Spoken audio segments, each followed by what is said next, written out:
the drag queen story time in Colorado Springs, there were queens there who would be doing coke in the car before walking in to the library to read stories to these kids. And for me, it's just those type of people being around children. Like these cities that put these story times on, or these businesses that put these story times on, they aren't vetting the queens. There's no queen, like they're not vetting the life of this queen, or like what kind of person this might be when being brought in front of children. There's no vetting going on.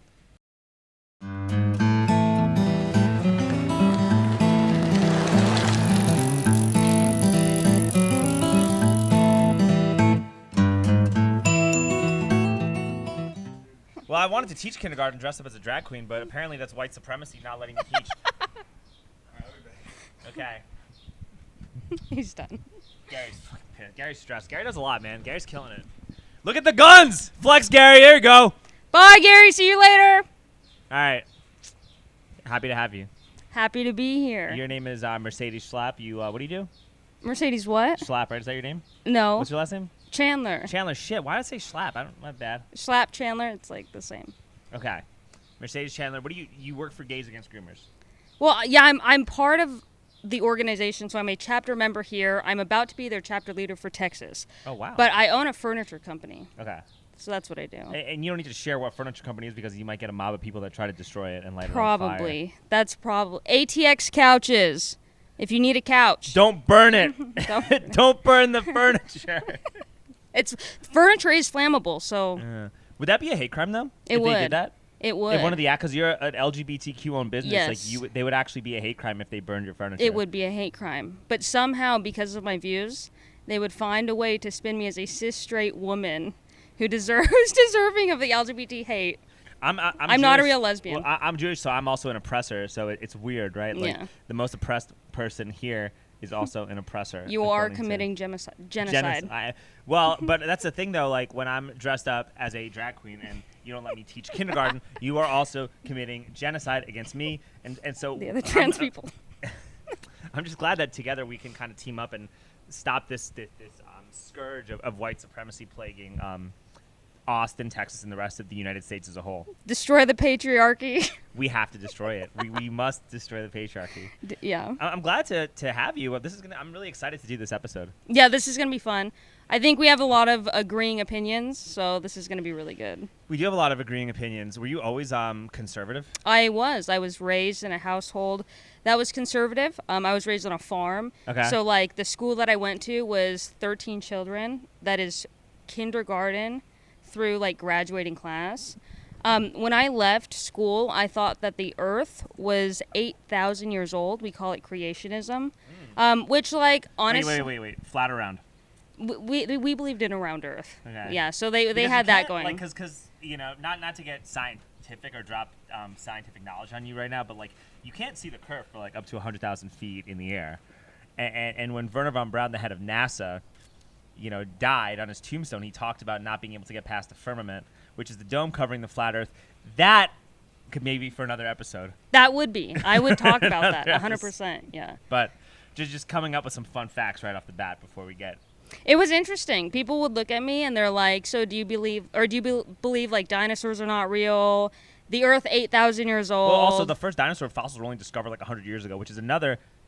Yeah. So that's another oddity that could potentially be called into question. But I don't know enough about that. This is not what we're here to talk about. Yes, but yes. it's just. It's an interesting. So I was raised. Observation. Raised on the farm, always conservative. When I did, like in high school age, my father died, and I was definitely kind of traumatized from that experience because like the thing surrounding his death just wasn't pleasant. There wasn't a whole lot of closure, and I kind of like left at 16, went out on my own, and I stumbled upon a gay bar, and I entered the gay bar, and it went to the shitter from there. They took me in, and I was in their little group, little drag family. I ended up becoming a drag king and like doing drag on stage, like at pride events for like thousands of people. And I'm like 18 years old. They took me into the bar when I was around 17. Okay, I mean That's Not- reasonable. That's reasonable. It's not awful. You know, in Yeah. Europe, you can drink when you're like I've been to Europe before. You have 15-year-old, 14-year-old kids just drinking at the bar like it's nothing. It's different culture. That's not. Yeah. So I was like damaged, and like it was the first time I've ever seen drugs or got into any kind of the drug scene, and like it just tanked from there. And I noticed I couldn't speak any of my mind around these people. You had to conform your mind to their mind, or you did not have any friends in that community. You weren't accepted you weren't accepted by that community. They did not want to associate with you, talk with you. You wouldn't get booked at any gigs. And I was just like, okay, so I can't speak on anything. These people just want to do. I was intense where drag queens would take multiple lines of cocaine before getting on stage to perform, and there was kids there. And at some point, Were I they was doing like, blow in front of the kids? in the tents besides the kids, doing blow Why in are there tents. kids in the tents? The kids at Pride, they can go anywhere. They're Pride kids. The tents are like, if you know a drag queen, you and your family can get back into a tent. It's not And they're just doing blow right openly in front of the kids. in front of the clubs, in front of kids, in front of the drug scene. The drug scene in the drag community, it's like secondary culture for these people. Well, yeah. I mean, I think in any kind of like show business, service industry community, that's And it just, that doesn't- just is kind yeah. of what it is. But it doesn't discriminate if it's around kids or not. I mean, I was at a drag story time, Colorado Springs. Wait, hold up. I want to backtrack a little bit because this is all right. So then you're kind of telling me that this kind of stuff has just been going around forever, for like probably decades, and it's only been really recently that people have even Yes. noticed it and spoke out about it. Yes. At some point you get done and you're like, no, I'm fed up with this. Then you speak out on it. But then you're bigoted because you don't want this stuff around children. Okay. That makes you a bigot. Have you seen any of the kids actually get damaged from being around all that stuff? I mean, it depends on like what you define damaging. Like if you define a 4-year-old or 5-year-old thinking that they are the opposite gender damaging, which like I think that's damaging. Yes, Then yes, obviously 100%. that's damaging, The yes. idea. No, I mean just being exposed to like people just doing lines of blow in the tents and stuff. I don't know, like at their age, if they really Knew what that necessarily was. understand what it is. But they might see the powder and decide to like, oh, this person's doing it that I think is cool and fabulous. I'm going to try it. And then all of a sudden the kid gets a heart attack and then the whole thing gets shut down. Like, you just Yes. see stuff like that happening. Things potentially. like that, or just like people not cleaning up after their stuff. I mean, like I've been into drag houses before that these are multi-housed drag queens that some of the female performers, we call them faux queens, will have like a child, and they will be inside a house. You go into the house, look on the coffee table, and there's razors, there's straws just used up to cut the blow, and you're just like, dude, this is the environment. Like, it's detrimental as fuck. So it's like, at some point you sit there and you think to yourself, what am I in? What am I a part of? Who are these people? And you leave. And that's what I'm saying. Like the drag queen story time in Colorado Springs, there were queens there who would be doing coke in the car before walking in to the library to read stories to these kids. And for me, it's just those type of people being around children. Like these cities that put these story times on, or these businesses that put these story times on, they aren't vetting the queens. There's no queen, like they're not vetting the life of this queen, or like what kind of person this might be when being brought in front of children. There's no vetting going on. Well, how do you even vet the drag queen? How do you even vet, how do you vet what is that industry? Well, like that. It's like partially, I don't want to call it the sex industry, Well, but it's it's like, not. I mean, it's like it's a drag- provocative. It's the drag industry. Let's just call it that, right? Because, Yeah. like, I know I make jokes about it, but, like, most drag queens are not prostitutes and No, any no, of that no. stuff. And, like, despite the jokes, most drag queens are not, like, transgender or anything like that. They're just No, regular people they're dressing, just- yeah. playing dress up and having fun playing dress up. The idea of doing this in front of children is kind of wild. And, the idea of also doing lines of blow in your car before doing this in front of children is It's horrible. kind of takes it to the next level. Mm-hmm. But, that being said, I've met good drag queens. I've met drag queens who, like, I have a lot of respect for. I've met... They're also really good athletes. Like, you see some of the performances, like, some of them, like, they're doing splits, they're doing backflips. Flipping upside they're down, doing this in handsprings. heels. Like, you got to respect the athletic ability. Or even if you go to a strip club, which I haven't gone to in a long time because I'm in a very happy, loving, monogamous relationship, some of these, like, it does require a lot of athletic ability to do these types of performances. It does. You can still respect the athletic ability and the stage presence to do a performance while also saying, hey, maybe, like, it's not for kids and, like, don't do massive lines of yayo before performing in front of children. I think that's kind of reasonable. It doesn't make you a bigot. Yep, that doesn't make you a bigot. It's completely reasonable. But when you call out behavior against a community that feels they're so marginalized, it's like no matter what the behavior you're calling out, they just group it into you hate gay people or you hate LGBT people, which is kind of, I see the problem. I don't know. It's like strip clubs. I have a lot of respect for those ladies. I mean, I don't know. They can do some crazy things on poles. Their athletic ability is like peak, 100%. But I don't think we're in battle against trying to allow children to enter into, say, like strip clubs. The titty right? bar, yeah. Yeah, versus, so, and that's, I mean, it's like basic logic.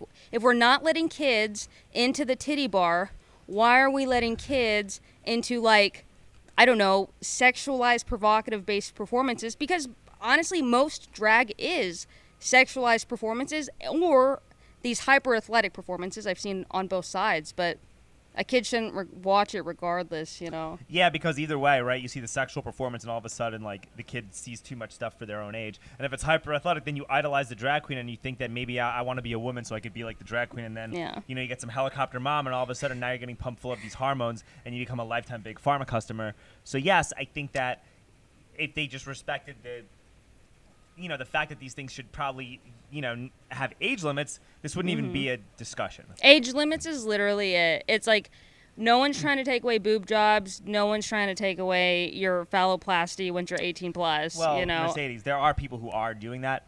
Me and you me and Alex. Yeah. I don't think that that's a good idea. And yeah. I think a lot of people that are at this event, especially in Gays Against Groomers, don't want to do that because they probably empathize and feel a lot of what a lot of the people there are feeling. And they understand, like, about America being about freedoms. Like, it would be really hypocritical because, no, you are right. There are people who do not want any transgender affirming care even past the age of 18. Sadly, those are the same people who say, who has a wife with a boob job? You know what I mean? Or, like, no. Yeah. And it's like, that's insane because at the end of the day, it's both plastic surgery, right? So why is one plastic surgery for adults The hyper-evangelicals are sleeping with prostitutes, possibly gay prostitutes in the steam room somewhere at Gold's Gym while preaching faux Christianity or whatever it is. So there is that issue, and that should be called out just as much. Modern-day Christians, oftentimes I call them the modern-day Pharisees. Yeah. Oh, like these are the ones who killed Jesus. Yeah. Yeah. That's kind of a whole other rabbit hole to go down. But all right, so here's the thing, though, right? Like, you grew up. When did you know that you were gay? I didn't know till I was like 18 until I stumbled. Well, you didn't know. Wait, hold on. I had no idea. I look at you right now. Yeah, I had no idea. I would think that I wouldn't think that you like dudes if I came about. So like you're a kid, right? You're in high school. Did you look this way always? So I've always dressed in boys' clothes. I've always gravitated towards boy toys. So my mom, she didn't care. I wore cargo pants. I've been in cargo pants since the minute I could walk. Always worn them. I've always worn like polo shirts. We transitioned out of that period a long time ago, but now you got the Hawaiian shirts. Yeah, now it's the Hawaiian shirts. shirts. A symbol of white supremacy. You fucking bigot. I had to fight for the pineapples, man. You know. Yeah. So it's just one of those things that I was like, I've always been. But the thing is, my mom never did. And on both sides, she never came up to me and said, hey, Mercedes, like, do you have a boyfriend? Is there any boys you're interested? And she also never did that about girls. She never asked me if I was interested in anything. All I did was play on this farm, breaking horses, raising sheep, just going crazy out on the farm, having the best time of my life. Did you grow up around like the computer and internet? No, we didn't have phones. We didn't have phones. So we didn't have internet. You were like almost Amish. Yeah, basically, we had no TVs. We didn't do any of that. It was just all outside. And so all of a sudden, what made you just leave home? Like, how did that even work? I started going downhill, like, mentally after my father died, and I was like, I'm just gonna go start life on my own. So what happened, if you don't mind sharing? So basically, like, it was a murder investigation for a hot minute. and now it's gone cold. So we can't. Was my dad like killed? Yes. Do we know who killed him? No. So it's there was never any closure there. So I just kind of completely digressed, and I never handled it well because I was really close to him, and I never got like the support that I think I needed in that. And it's not because my mom didn't support me. I just don't think she knew how to. My mom comes from Thailand. So my mom immigrated here from Thailand, and my grandma did too. Okay. Yeah. So it's not like support isn't. Different culture. Yeah, it's a different culture. Oh, well, I mean, they had ladyboys in Thailand, but I don't think Yeah. they like look at the ladyboys like with any respect or honor. They're just like kind of sideshows. Yeah. Well, oh yeah, we have a story. We were in Thailand, and someone was walking to a sidebar in Phuket, and someone's sticking a hamster up their ass. So it was wild. Beautiful. What a great story. Horrible. That's progressive. That's inclusion. That's inclusion for sure. That's inclusion. Yeah, if you say call it out, you're a bigot for it. No, you have Don't to. Like, save the you hamster. Well, it should be a gerbil. Honestly, the hamster's too Yeah. small. You got to Yeah. really take it to the next level. Bring in the gerbil. Gerbil lives matter. GLM. GLM, right? Mercedes, GLM. That's what it is. No, that's interesting. And so, like, how did you just stumble into a drag bar? Like, how did that even work? Like, were you just decided, hey, I'm gonna go leave home, and like, what? So what? Yeah. Take us through like the steps of like leaving home. So like I left home and I was living in California for a minute, and I was making a living because I was working at a Thai restaurant, and I was like going to people's driveways or like posting on the internet. I ended up getting it's like an iPod Touch. It doesn't even have service at this point because I'm not really understanding how to navigate the technological world. So I'm like, okay, cool. Got this iPod Touch. I'm posting on Facebook groups saying, hey, I can like clean your car. I can change your oil. I can do work for you. Whatever. People were hitting me up, so I was making money that way. At some point, I was working in like a cactus shop. But I find my way to Colorado, and at this time, I'm like 18, and I pretty much don't think I have a sexuality. Like, I'm still not contemplating it. It's still not a bother to me. I'm thinking about money, working, becoming a good adult, this and that. I'm not thinking anything about my sexuality. And it was, like, really beautiful because my childhood, it was long. I was a child. I was able to embrace my fucking childhood. I mean, I was playing outside at 15 years old, having the best time of my life. At the age of 18, that is kind of when I started to feel an attraction towards girls, or like understand when I was looking at a woman, I'd be like, okay, there's an attraction here. So I ended up like finding that out for myself without indoctrination, right? And it was the healthiest thing for me. It wasn't like Mercedes. No one asked me, Mercedes, are you attracted to girls? Are you attracted to boys? What's your sexuality? No one cared. And I was able to find it out for myself. It was beautiful. That is a beautiful thing. Yeah, it was really good. That also probably helped that you weren't around television. Yes. If you were around television, you probably would have gotten that. You would have probably been like, oh, this person who looks like me likes girls, so I like girls too. Yeah. And you would have just kind of gotten in there faster. Well, a lot of people complain about puberty being like a hard thing, navigating all this stuff, blah, blah, blah. And I'm like, I never went through. What? Like, it was beautiful. I had a great time. So how did you stumble into that whole scene? I looked up 18 plus bar near me, and I wanted to go to a bar. To try it out. Yeah, but I didn't realize that the only bars in the area that were 18 plus was the gay bar. Right. No other bar is 18 plus or 21 plus, but the gay bar was 18 plus. So I said, I guess I'm going to a gay bar. Okay. I went to a gay bar, and there was this woman there. She was a performer, but she was a woman. They call them faux queens because they're not drag queens because it's like an actual woman pretending to be a woman. It's just a woman with a shit ton of makeup. You know what I mean? Dancing on stage. Yeah. And I was like, dang, whoa. She was a hottie. So all of a sudden you're like, I'm feeling some shit that I never felt before. Yeah. I ended up dating her for 2 years. That was tumultuous. Oh. It was good. Yeah. How was it tumultuous? I ended up living in a house with people that were like selling cocaine and I didn't realize when I entered into the scene that everyone in the scene was doing drugs. So I'm sitting there like 18 years old, glass coffee table, everyone's doing lines. And I'm like, okay, I guess this is what I'm doing. And then from 18 to 22, it was like a severe cokehead overdose. Oh, shit. Yeah. So how'd you snap out of all that? I was working at a dealership, and there was a man there named Jess. And Wait, how old are you now? 26. Oh, so this is kind of recent. This is like not that far. Yeah, like removed. 4 years. 2020. So this is okay. Yeah. So all right. So what Dealership. happened was, I was working at the dealership, and there was a man named Jess there. He was working at the dealership since he was like 16, 17. He was retiring, and he was like 70 years old. And for some reason, that bothered me. I said, wait, I am not turning wrenches. Like, I love being a mechanic. I am not doing this till I'm 70 years old. I have a life. I have one life. Yeah. And this is what I'm going to do with it. So I had like negative $400 in the bank account, and I quit my job to pursue what I was doing. I had a truck, and I had a storage unit at the time, and my plan was to go find a free couch and vacuum it and resell it, and I did that. All right. And then in the next 3 months of doing that, I made more money than I have at the dealership for like the past 6 months. I made a shit ton of money doing it, and then it just went uphill from there. Ran furniture out there for a minute, for about like, I'd say a year, and then we've been in Austin at a big warehouse for the past 3 years. And that's just what you do? You find free shit and clean it and then sell it? Well, no, we've evolved now. Now we basically work with like staging companies, B-stock pallet liquidation, things like that. So. All right. And so you've always been pretty like conservative then, right? Yeah. I've been arguing with Democrats or like liberals, whatever you want to say. I've been arguing with people with different views than me since I was like 5, 6, 7. How? If you're on a farm sheltered, how do you weren't around anybody with different views? We had employees that would come because we ran a horse ranch. All right. And my mom had a couple friends that were like, one of them now has a trans child. Oh, by the way. Yeah, absolutely. Yeah. So she would start popping off because I've always known about politics. My mom and dad have always talked about like Republican, Democrat politics stuff.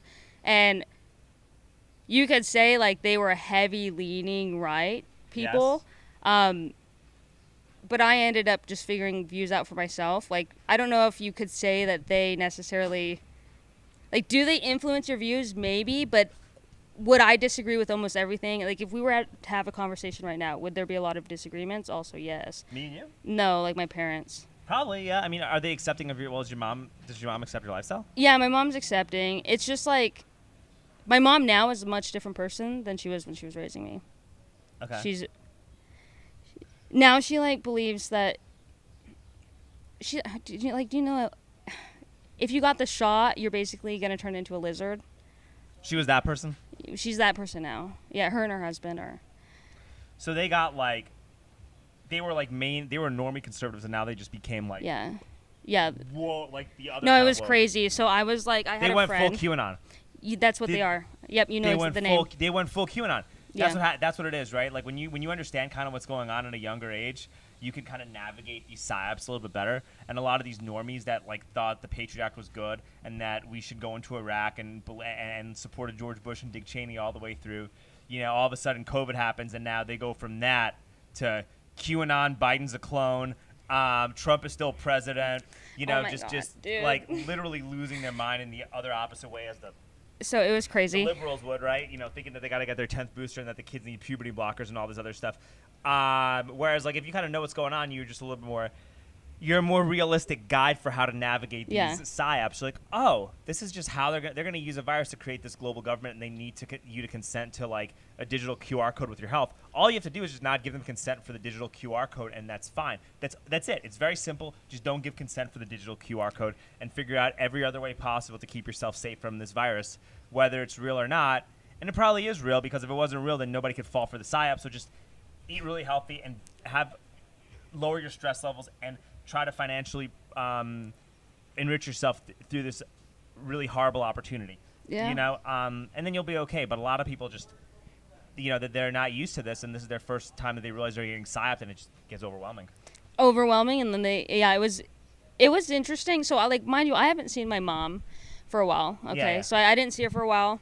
By the way, the gay bar that I stumbled into, and I guess this is relative information. That gay bar that got shot up in Colorado Springs? That was it? That was the gay bar I worked for. Yeah. So I knew like Derek, who got killed. I knew him. The bartender that got killed. And then there was a trans man who was the doorman. Wasn't it a trans person who shot up the gay bar? Or wasn't like what was up with that? Yeah. I think he had like some gender issues, and I know that But it wasn't like a right-wing extremist, or it was another.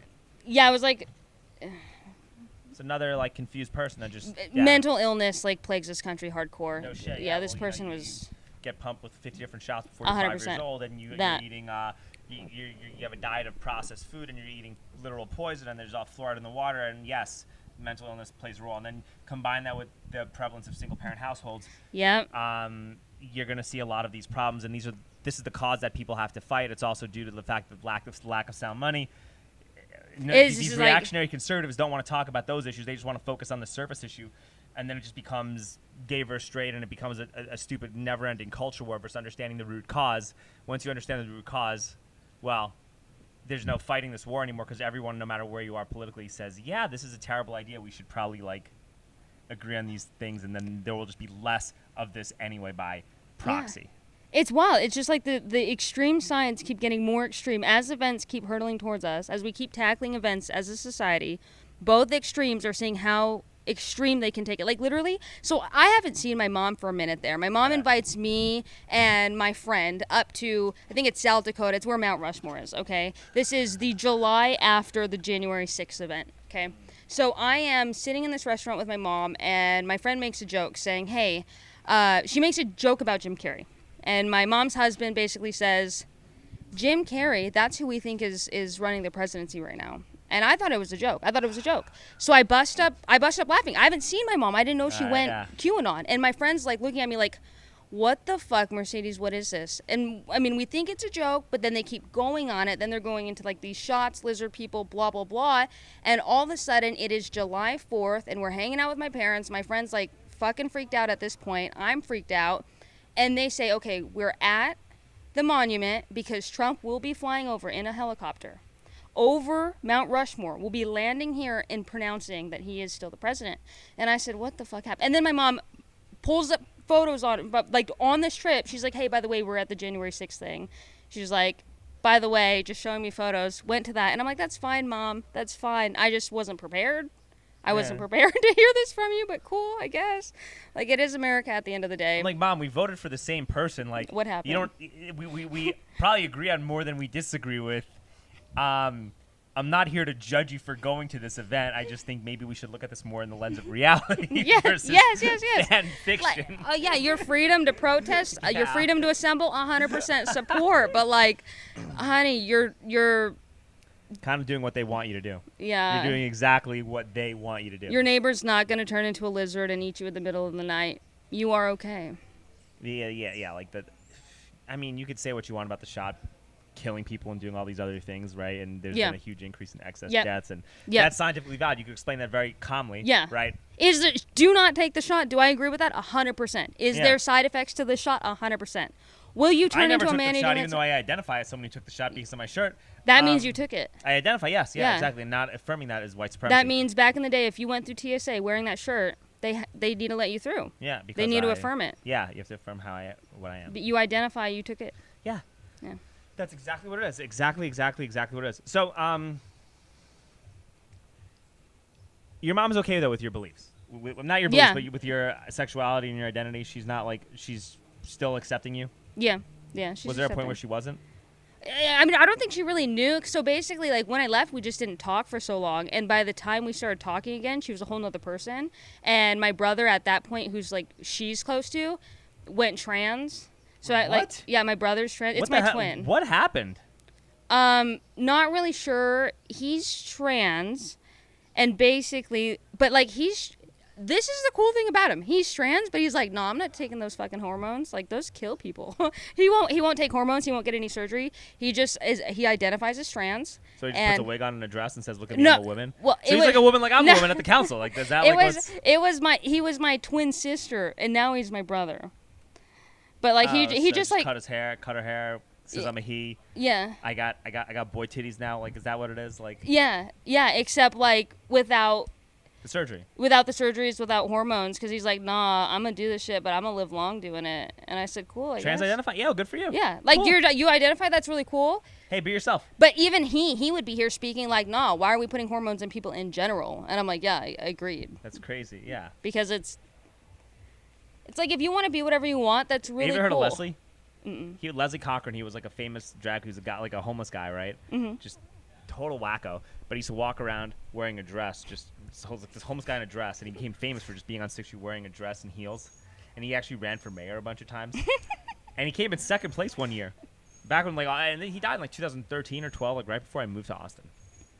But he was a legend. He was Keep Austin Weird was about Leslie. Yep. He was on Jay Leno. He had Leslie pins, and he's, he would make $500 a day just having people take pictures with him and give him money while he's downtown, while he was just downtown. But he was just a transvestite, just a kind of a homeless transvestite. But he had money. Yeah. You know what I mean? He just this is just what he chose to do, and he just became Leslie. And that was his life. And then he got beaten to death by a bunch of guys or something like that. I don't know what the cause was. It could have been out of bigotry, or it could have been just because he just had a mouth on him and just was an asshole. And because he was kind of a dick from what I heard. I never met him. Yeah. But there was a lot of that. So I mean, that kind of reminds me of Leslie. It's no surgeries, no operations. Yeah. Just I'm a man in a dress and I'm Leslie. Yeah, just doing you, because it's because here you can do really you can do that. You want to do that, that's cool. But when we start to get into the realm of self-mutilation or mutilation, yes, it's just kind of, are we insane? Yeah, what line are we willing to cross here as humans? Yeah. But what you were saying about people with mental illness, I don't know if anyone's talking about this, but do you know that 50% of the world is projected to be myopic or nearsightedness by the year 2050, and that the rates are skyrocketing? And it's everyone's close to a screen, and that's exactly why. Scientists have proved it's because people are inside on screens. The whole it's been proven scientifically, but no one's talking about it. News channels aren't reporting on it. What is your thought on that? I think a lot of people are going to have a lot of problems and be less optimal because technology kind of makes you not have to be as optimal. Yeah. It's bothersome. I think people are going to wind up merging with technology eventually. I think transhumanism is going to be a thing, and people on the right talk what? That's true. And people on the right talk about how bad it is in XYZ. But if you're a content maker, if you're somebody that's always looking into things, if you're somebody trying to do a million projects, just to be able to keep up with information, if you want to actually do this as a career, I don't see how you're going to be able to do this as a career without merging with AI to do this faster, because of how fast news is going to come out. I might not participate in that. I'm not participating in it. I don't need to do this that badly, right? Yeah. But I could see actually a lot of right-wing and conservative commentators, especially on X, just raging against transhumanism while also just merging with the machine so that they can get more likes. Anything for the dollar really is kind of what. Well, that's what is driving everything. Into. Yeah, when you break down everything, it's because of money. So it's. I mean, even Big Pharma and the trans thing, it's lifelong all about patients, money. That's what I'm it's saying. all about That's money. all about creating lifetime Big Pharma customers. All about that, right? And I've gone to the state legislature and told the state legislature and talked about how we got to protect trans kids because I'm a heavy investor in Lupron and all this other stuff. And they, and what are my profit margins? I leverage my house on these on Pfizer call options and what are you gonna what about my house? And this is why we got to protect it. I'm going off on that, and I'm I even transitioned my kids for my portfolio just. Yeah, it's wild. It's it's essentially creating permanent lifelong customers. Lifelong customers, and you also it also lowers the world's population because people can't reproduce. Yep. It creates people who have a whole slew of mental illnesses that they wouldn't have, especially if they regret their decision. Yeah.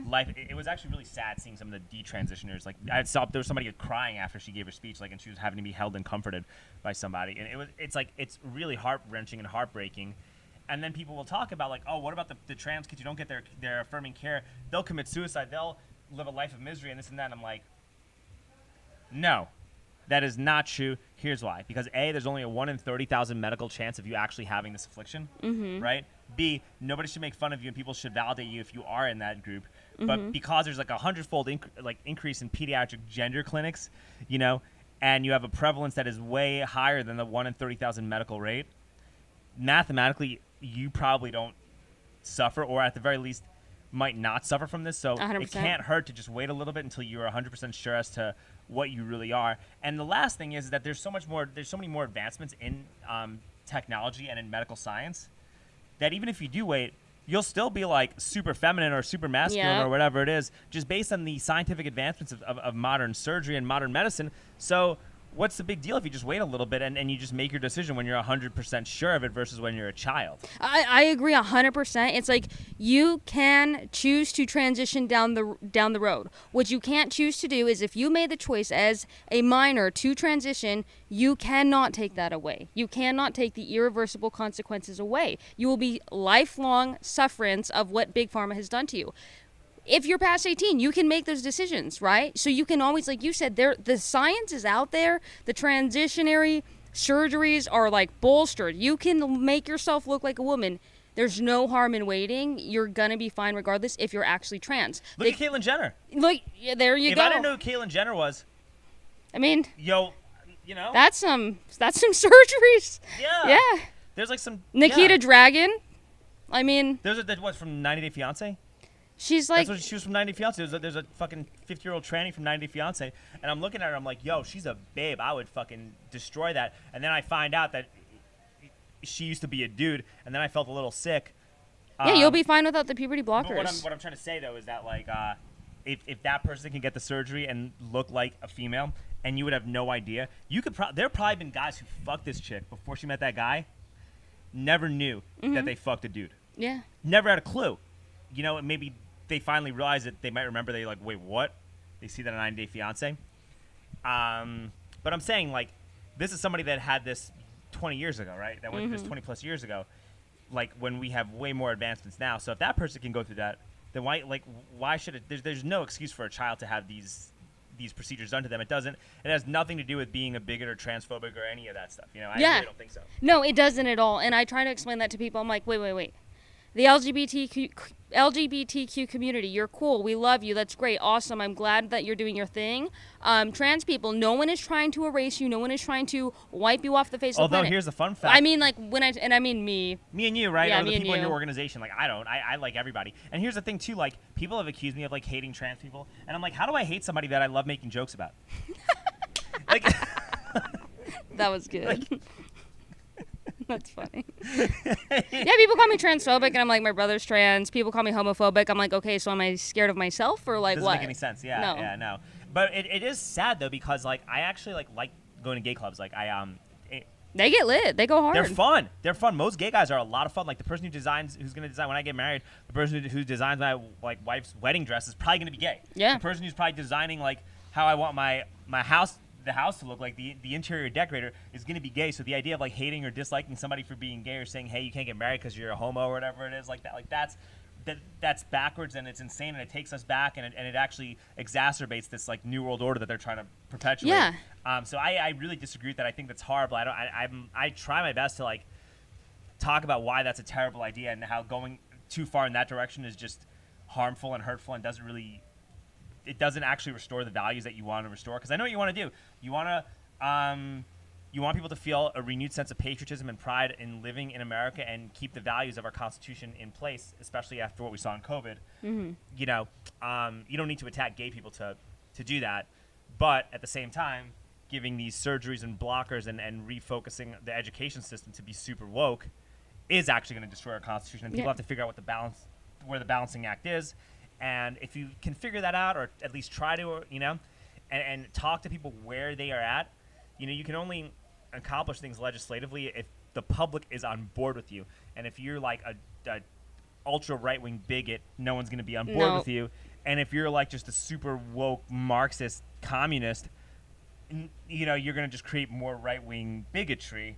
Mm-hmm. So there's got to be just a normal way to like, I don't know, figure out like what's obvious, like what is obvious. And it's hard because I believe that there are more moderate people out there than I think the majority are moderate. But the problem is like we have these polarized medias and everything that's pushing politics is pushing for the most part these extreme views. And you're just like, wait. I think most of us like fall on the same plane, but there's those of us getting dragged out to the extreme sides because it's so prevalent. And I'm like, guys, we could get a lot more done. We could be on the same page with each other. We wouldn't have so much hate for each other if we could understand the common ground. And I even explain that to trans people or like the LGBTQ community who come at me for what I'm doing. I'm like, I don't think you understand. A lot of the LGBT like hate, the morale for the gay community is plummeting. It is plummeting. And the reason why is coming from these people who are taking these surveys, they're saying, we want the kids to be left alone. We don't want these surgeries happening to our children. And most drag queens, actually, maybe I'm wrong because I'm not in this world, they don't even like kids anyway. They don't want to read to kids. You know, that's what I'm thinking. Yeah. Like, the idea of like, most people who are pride performers, like, they don't even want to be around kids because they've always been associated with being pedophiles for hundreds of years anyway. Like, this isn't new. You think, like, why would anybody even in that community want anything to do with children? Like, no, we're not reading to kids. This is a terrible idea. They already think of us in this lens. Whoever thought of this this idea needs to go away, and they need to be pilloried relentlessly, because that's gonna bring us back to the 1930s with some of the shit that's being pushed, you know? You would think that, because I'm like, trans people, if you were fighting on the side to protect children, do you understand the morale for LGBTQ people would go up? But when you sit there and tell people that they are absolutely crazy for thinking that hormones should not belong in children, okay, yeah, it garners hate towards the LGBT whatever community. And it sucks, you know, because it's like, I don't think people understand finding that common ground is when we start to dissipate the hate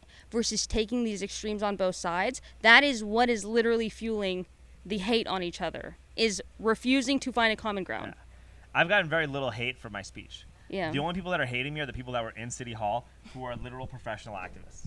Yeah. They did not like it. They were fucking furious. The girl in the that back. made the video so much better. She was giving me like the look of death. It was this moment for me. It was hilarious. No, she was glaring at me, and I saw her. She commented actually. She's like, it was grating. He does this all the time, deeply, and like, you know, I'm like, dude, I'm actually getting under your skin, and by getting under your skin like this, you know, all that's gonna do is make me do it more. Yeah, and it was good. And you know what? The more people like me go and do these videos, because it's not harmful, it's not threatening, it's not mean, it's not. You're not you're not saying anything. You're not messing with the people there. You're following the rules. Yeah, I'm literally imitating you. Mm-hmm. It's going to eventually stop these types of bills from even being put to the floor, because you think the city council member is going to want to like have a bunch of people like me or Alex Stein just coming up and just making fun of them for that item?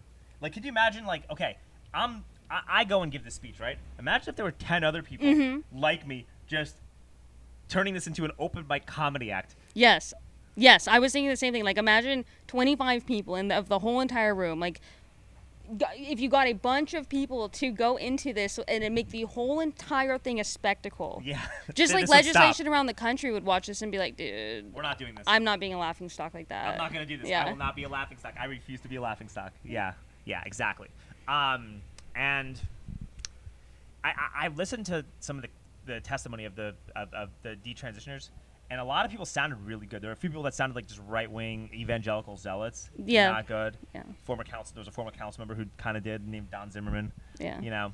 He did a whole, like, biblical thing. Yeah. That doesn't win. No. But Michelle's speech was really good. That black lady, what's her name?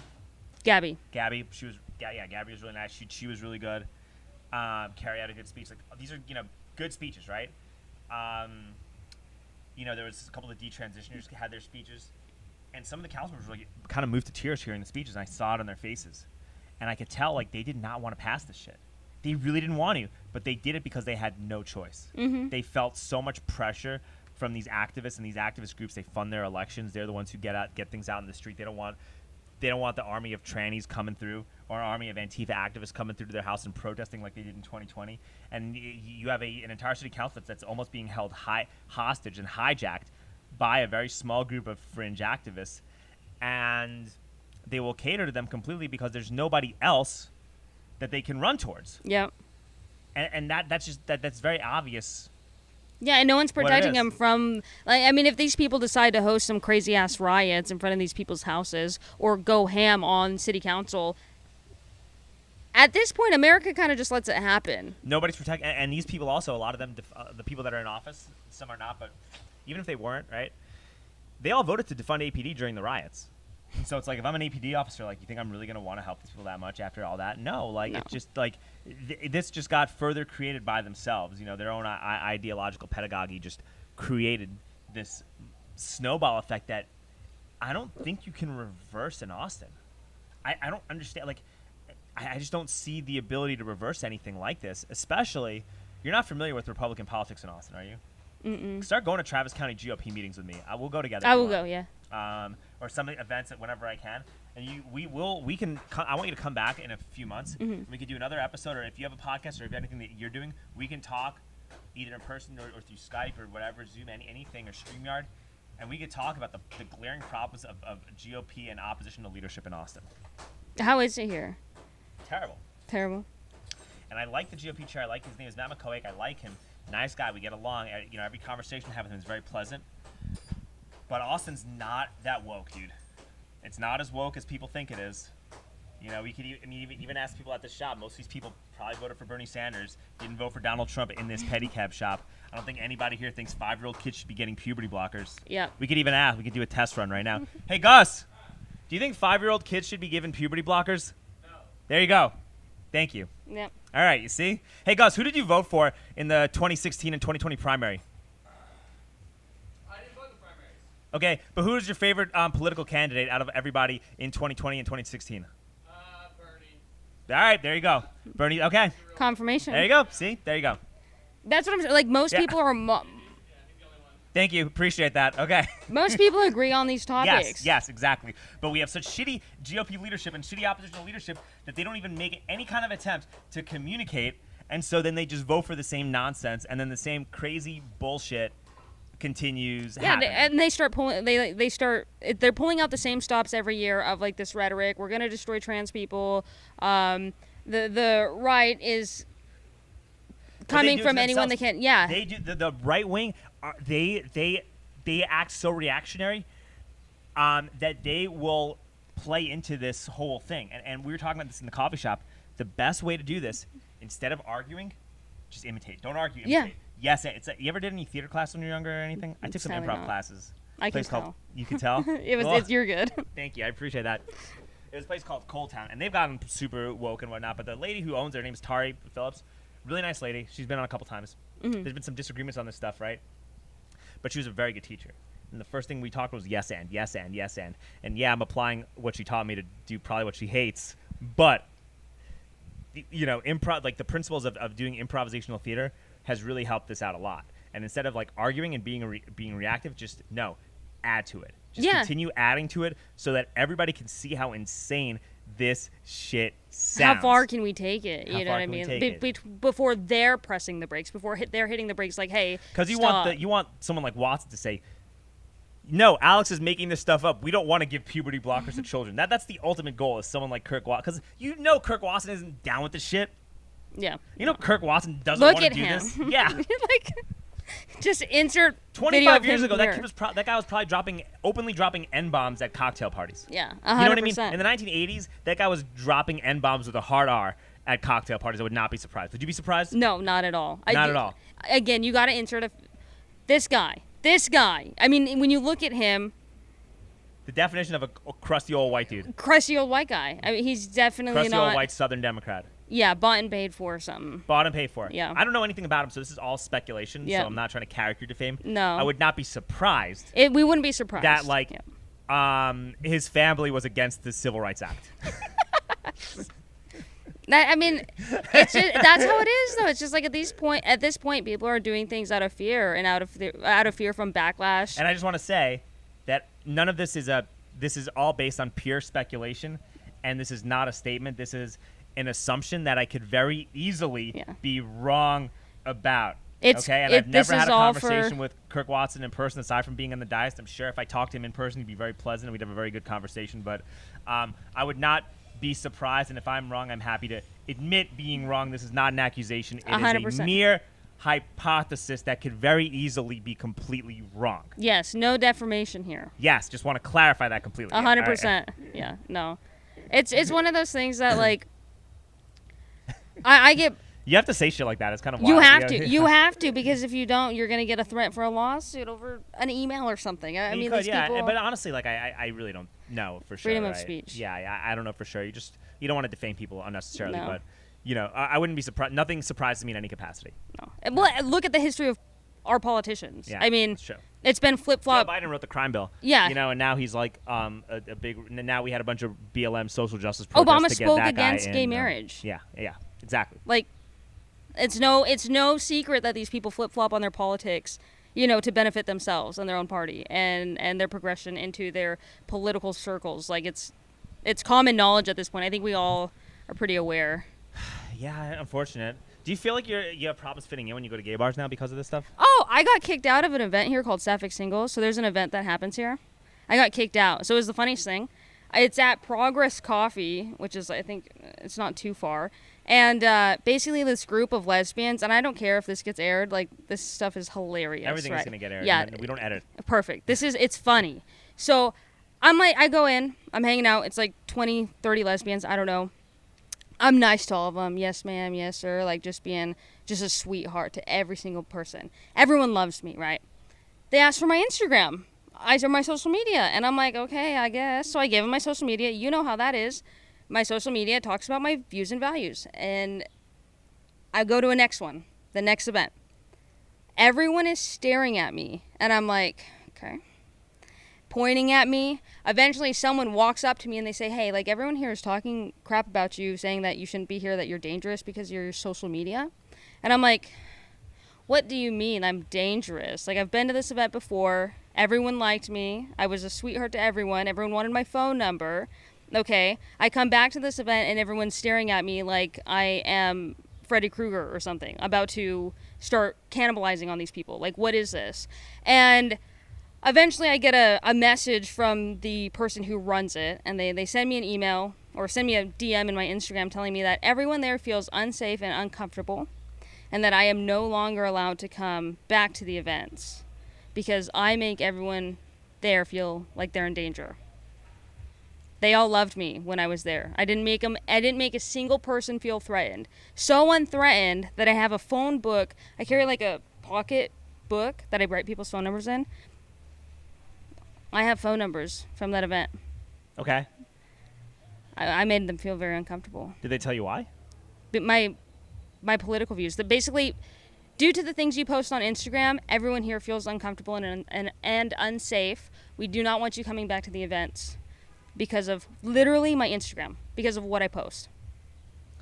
That's kind of crazy. Do you know what I post? All I say is that children under the age of 18 should not be getting puberty blockers, hormone replacement therapy, and or any kind of double mastectomies or surgeries. That's it. That's all I say.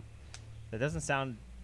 That's not dangerous. That's not dangerous. Like, what am me protecting children is dangerous? Like, what are you? Are you playing offense or defense at this point? Because I'm trying to defend the children here, Yeah. No, I mean, that's valid. But that makes me dangerous. Well, so I got kicked out. People throw the word vibe. People throw a lot of things around. And what's also crazy, too, is a lot of the people that say there's a war on my body and I can't make decisions with my body and they're trying to eradicate me. These are the same people that wanted me to be a second-class citizen for refusing a COVID shot. Yeah. And so, now these people who call themselves anti-fascists and whatnot, they were the biggest cheerleaders for Big Pharma, for the regime, for the conglomeration between corporate and state power. They don't get to call themselves that anymore. No. And I'm putting together a literal compilation of like all the crazy things that people like us who did not get the vaccine were called. I mean, they called for so much hate against us. They called for us to not be allowed to go into restaurants, to not be allowed to go into grocery stores. They were building quarantine facilities in other parts of the world too, and these people would have been totally okay with that. These are the same people that would have called the police on you for not wearing a mask at a restaurant, for going to the park by yourself with no mask on, for congregating at a party. Like you said, and then these are the same people who then wanted to defund law enforcement. Yeah. And so you just saw these people for who they actually are. And so, you don't have a leg to stand on. And then not only that, but now they're actively protesting for Hamas against Jews in Israel. No. Like, this... Make sense? Well, no. It's actually... People are like... People have very mixed viewpoints because, look, there is a lot of Jew hatred going on. Yeah. It is what it is. You can't stop speech. I don't think that this speech bill, this anti-Semitic bill is good, right? It's not necessary. Right, I'm totally, I understand that there are going to be people that are going to dislike you and hate you no matter what. This is America. It's going to be a Christian nation. It's a Christian majority. This is how it is. Mm-hmm. That's okay as long as you are able to live your life and be left alone as a minority. It's fine. That's cool. I don't think we're getting anywhere to the point of Germany in the 30s. I don't think that's happening. But these activists who are protesting for Palestine are actively telling me that I don't deserve to have a country or that I deserve to have any kind of self-sovereignty whatsoever in case something like that were to happen. And so, yeah, no, you don't have a leg to stand on anymore because, you know, the same people that call think that, like, calling you by the wrong pronoun is an act of violence, the same people that were calling the cops on you for not wearing a mask during COVID, the same people that called you a terrorist and a grandma killer for not wanting to get a shot. You know, these are the same people that are, like, siding with actual terrorists in the West Bank. These are the same people who, these people openly hate Jews. I don't have to play along with you anymore. You guys are fucking Jew haters. You guys are going and protesting for Hamas at this point. And yes, it's a complicated issue. Anti-Zionism isn't always anti-Semitism. I understand that, right? But according to their logic, according to how they play, you know, if you're going to call me names, if you're going to call me a bigot, if you're going to call me a white supremacist, if you're going to call me a Nazi and call me all these things, guess what? You're a Jew hater, and I don't have to listen to you. Yes, exactly. And that's the thing is everyone else is everything except them. Like, they're not racist, they're not bigots, they're not this, they're not that, they're nothing. But everyone else who isn't what they are is. Yes. And that's what's very frustrating because it's like, wait. I actually think that this thing has been so overplayed, and this simping, this protesting for Hamas and stuff is actually I think it's gonna kill their movement. Yeah. It's gonna kill it. Because I mean, the Grand Poobah spoke out about it. I mean, even Biden was like, hey guys, this is too much. Like, the Grand Poobah. Yeah, even Grand Poobah is like, guys, your party is, or this is taking too bad. Now he's no longer wants to help Israel. Like, now he no longer wants to give Israel the weapons that they paid already for. Yeah. Which I don't even think you should be giving weapons to foreign countries anyway, right? So I'm not even, like, super upset about that. Israel's already fucking these people up beyond belief. But you're still arming Hamas while doing that. And it's just, this is just obviously being done to continue prolonging this conflict, to make it worse and worse and worse and have it last throughout this entire election. It's just another way to manufacture votes or to create a terrorist attack or create a hate crime, or, you know, you have all this, like, anti-Jew rhetoric going on social media. On the right, some autistic weirdo is going to, like, shoot up a synagogue or do something really stupid, and then they're going to, like, blame all conservatives and lump everyone into the same category. And so these right-wingers that are, like, these right-wing, like, fake Groyper accounts, they're the ones that are falling right into the psyop, but you tell them that and they don't want to listen to you, and then they get just as defensive as these radical communists. Yeah, and then it just turns into, like, the conversation dissipates away and no one's actually conversing about what needs to be had. Instead, it just turns into, like, a I hate you, a complete hate battle for one another. And something that I want to say is, like, I don't think conservatives understand that bringing religion, okay, so, like, Christians, great, you're doing your thing, that's awesome, that's cool, but bringing Christianity in to justify what you want to make happen politically is not going to happen. Like, no one is listening to that stuff anymore. Nobody wants to hear it. No one wants to hear George Bush it. and Dick Cheney also used a lot of religious stuff to mask what they were doing in Iraq. No one wants to listen to that. No. And I'm not saying that you shouldn't have a stronger belief in God. I've gotten a stronger belief in God and gotten more in touch with my faith, like being Jewish and stuff, as a result of everything. Because if you don't, you know, there's nobody else to trust, and so now you have no choice. You've been brought to God because that's the only entity to have faith in as a result of everything that's happening. I think it's painfully obvious. But to proselytize religion while this is happening is only going to turn people off from finding God. Exactly. And people think that you're trying to oppress them. It's like when I explain to people, I will have someone trying to explain my same exact view. So I try to explain to people, like, hey, pretend like with the kids. I don't want kids being trans. I don't want them taking hormones or taking puberty blockers because it is bad for their body. And the science says that they will develop early onset osteoporosis. They can get blood clotting disorders, et cetera, et cetera. And that argument is valid. Versus you'll have someone who agrees with me, but their arguing point is because Jesus said it's wrong and you can't cross-dress. And it's like, come on. You got to make the scientific argument to try to get these people to understand why it's bad for them, because just blatantly saying Jesus doesn't like cross-dressers is going to make them want to rebel against what you're saying. Yeah, because then when you explain why, you could understand why. Yeah. And when you explain the science, you could understand, oh, well, that I guess I understand now why Jesus wouldn't like this. Yeah, exactly. Or why God would frown upon this. Yes, now I understand why God would frown upon this. Because look at what it's creating to the humans that God created. It's making them sadder. It's making them less productive. destroying the quality of the earth that he put them on. Yeah, I think that's you got to kind of segue into science and logic and then kind of tie back to that, I think. And people aren't really doing that very well. No, they're not. It's just like because Jesus said, and it's like for me. So I raised Christian school. I want to one day open a church. I want to speak on these things, and it's one of those things that I have tried to explain to people, like even with trying to bring other people to religion. Say like New Orleans, Bourbon Street. The people out there holding the signs saying, hey, you're going to hell, and they're out on the party streets. That is not how you develop a relationship with someone. You have to develop a relationship with someone to get them to actually want to hear your message so that you can teach them about your religion. But straight up saying you're going to hell as they're partying is not the way to turn people to Christians. You talk to people and not at them. It's the same thing. It's the same thing as yelling "Free Palestine" at a Mattis Yao concert or something like that. It's the Westboro Baptist Church. It's the same playbook. Exactly. It doesn't work. It does not work. I think another problem too that we have is that people don't understand how to fight back, and people think like being really loud and really angry makes you a conservative fighter. Yeah. Or you're pushing back. I'm like, no, dude. Being reactionary isn't how you fight back. It's actually by being positive and by offering solutions and by being, and by really being happy and being proactive in terms of like explaining why it's bad and also explaining how you can fix what the solution is to fixing the problem, right? Like, hey, we got these books. You got genderqueer, and they teach it's about like 12-year-old kids giving blowjobs in the middle school. Yep. Okay, well, like, what if we just replace that book with a book on gardening? Yeah. Right? Like, well, why can't we just have a gardening book there instead? Like, gardening is for everybody. How is that an art? Like, nobody wants to talk about that because it's almost like they want to keep the problem going. Yeah, and it's just like books like that don't belong. I think just in general. Obviously, it doesn't belong. You don't even need to go on a soliloquy about why it doesn't belong. You don't need to learn how to give blowjobs at the age of 12. Like, that doesn't even need to be in the vernacular. Just like, hey, well, why can't we just replace it with a book on gardening? Do you want to hear what the argument is or why they think that should be a thing? Sure, let's hear it. They think that it should be a thing because people who are questioning those things at that age should be able to have access to that information.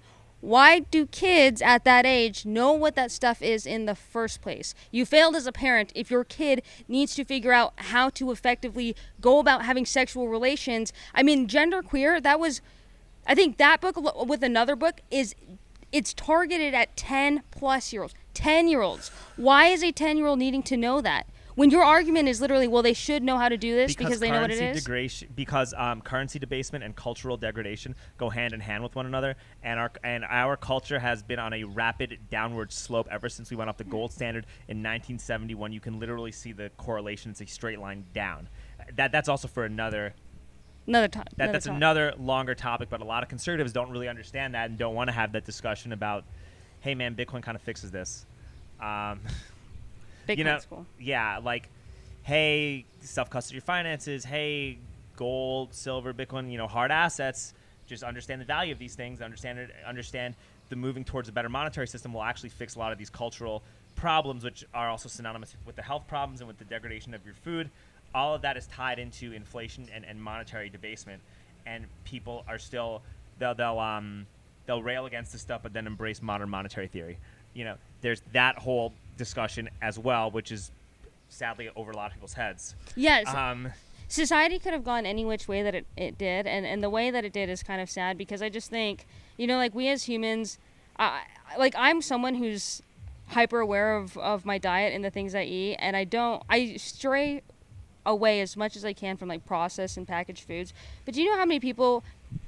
I was at a cookout the other day, and some girl there said that she could never eat an egg if it came out of a chicken. Like, if she owned the chicken and it came out of the chicken, she wouldn't eat the egg. That doesn't make any sense. That's the only way you should eat the egg, because you see where it came from. But you'll eat eggs from the grocery store. Where the fuck do you think that egg came from?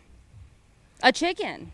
Yeah, it's like society has gone so far removed from everything where our food comes from, and we wonder like why.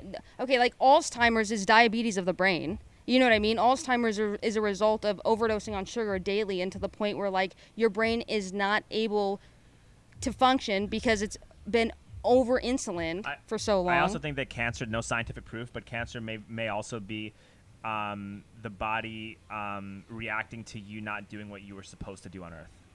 The cancer is 100% 100% the reaction of a person's body literally being subjected and or doing that. Things like that it never was meant to. I think if you think of like how if you want to go the evolved route, or if you want to go the I don't know, just think of like how humans used to live.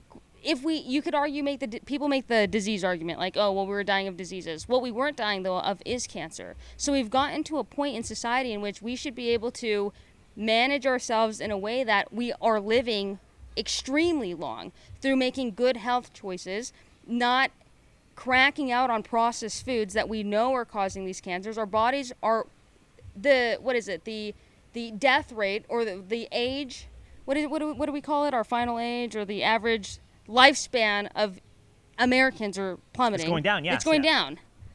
I mean, not for me. I'm. You know how old I am? How old are you? I'm about to be 38 in like less than a month. You look good. Yeah. Yeah, you look. Damn. I thought you were like 29 or something. No, well, if I shaved, I could be like 25 or 26. I could go to a frat party and fit in and blend in a frat party and not be looked at as a creep. Yeah. Even though I would be a creep. Well, who cares? It doesn't matter at this point.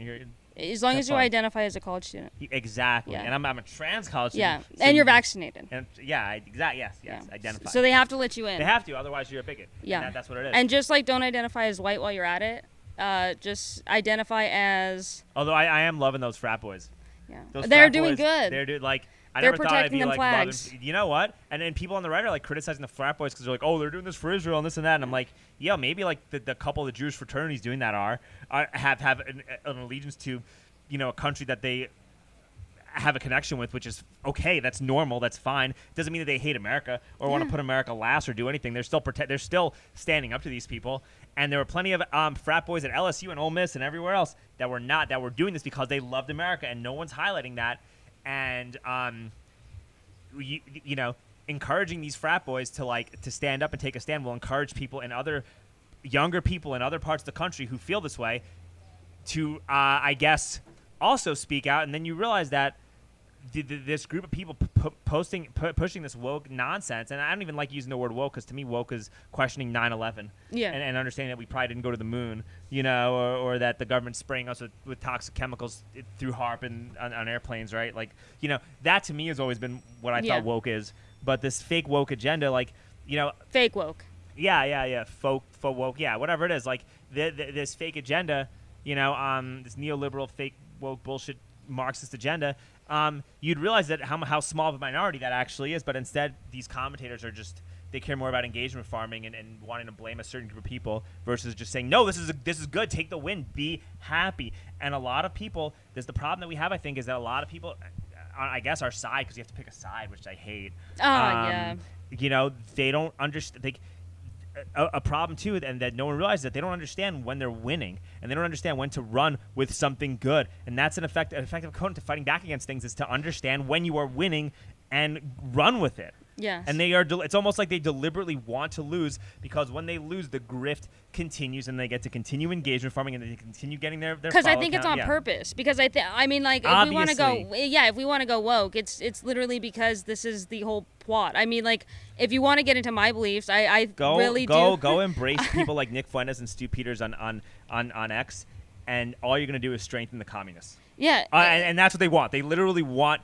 They want people to become white nationalists so that they get to have a common enemy in order to rally behind and grow their movement. You're playing into their hands by going with these people. Yeah, I mean, like the picking a side thing, it's like if I said, so I have most of my followers, I'd say, are like conservative, right? But half of them are in my inbox asking me, how can I be a gay Christian? Or, I mean, I have some people from the right telling me that I'm a transplant or I'm, you know, whatever, but I also have people from the left coming after me. It's one of those things that I think at the end of the day, it's completely done on purpose to continue to divide the country, because I think that the purposeful division is on purpose. I think with 330 million people living here, a united nation would be absolutely deadly to the government. It would. And it's like when you have a nation that's fighting each other and not necessarily the government. You cannot create a united populace when your country is $40 trillion in debt, and this is another component. When you're in a debt jubilee and you have to liquidate this debt in some way, shape, or form, you have to keep people divided so that you can loot the treasury. It's part of looting the treasury. People need to understand that, and that's why it's like. It's also very important to not get hyper emotional about what's happening in these cultural war issues, and a lot of us are getting very hyper emotional. You're pretty good. I think you're pretty good about not getting emotional about it. Yeah, like because you have a foundation and a framework. I think more people like us need to have that framework based in reality. I don't know how everybody else with GAG is. I think probably some are more grounded than others. I'm not really sure. I haven't met. For the most part, they all seem really grounded. They all seem like us in the way that they are more in the middle. They lie on this plane where they understand that there's extremism on both sides, and that's what I appreciate about GAG a lot. Is like it's kind of like finding a bunch of people that are like me, and it's the best organization I've ever had the honor to be a part of, due to the fact that like a lot of people they've been quoted as being like an extremist group by some crazy leftist media groups, okay? And I think to myself, I'm like, wait. I have experienced... I can keep talking? Yeah, keep going, yeah. I have experienced more hate from gay communities, from actual gay communities, like the LGBT, clubs, things like that. When I got into GAG, it was the first time I was respected and loved by gay people like me. It was incredible. I think they lie on the same path of just... I didn't know who you were. I was like... Yeah, I'm about to leave. All right. Keep on, my bad, I'm sorry. Oh, no, you're good. They just lie on the same path of there is a middle ground that can be found. I don't even think most GAG people care about really anyone's politics other than just protect the children. It's just like they're zoned in on just protecting children. Yeah. Best organization. It seems fun. Everyone there seems very nice, and they seem like, I feel like, you're around actual normal sane people. Yeah, like, and then people look at us like we're insane, but like no, we're actually the ones who are the ones. Yeah. When everyone else is going crazy and you are sane, people look at you like you're crazy. Yeah. No, and it's kind of it's fucked because I'm like, these are the most normal gay people I've ever met in my life, yet there's people plastering them across the organization, across the internet, saying that they're like this crazy on the terror watch, this or that, and I'm like, wait. I don't think that lady Jamie Mitchell seems like a terrorist. She seems like she's very nice. She's a freaking like a sweetheart. Yeah. She just wants to protect the kids, man. She seems like a very nice lady who doesn't want her identity to be besmirched in degeneracy. Yeah, we just don't. We just want like people to understand. Hey, the gay community is literally normal people. We are normal people. Don't worry. We aren't coming for your kids. And we're trying. I mean, there's a lot of us who do actually want conservatives to know, like, hey, there are normal gay people out there. We aren't all like that. Oh, you're driving? You're gonna drive right now? Okay. Hey, we can just wrap up in a minute. I'm sorry. I thought you were kind of hanging out for a minute and just going. Oh. What? Oh, the graduation. Okay. All right, Mercedes. How do we get a hold of you? We're ending early.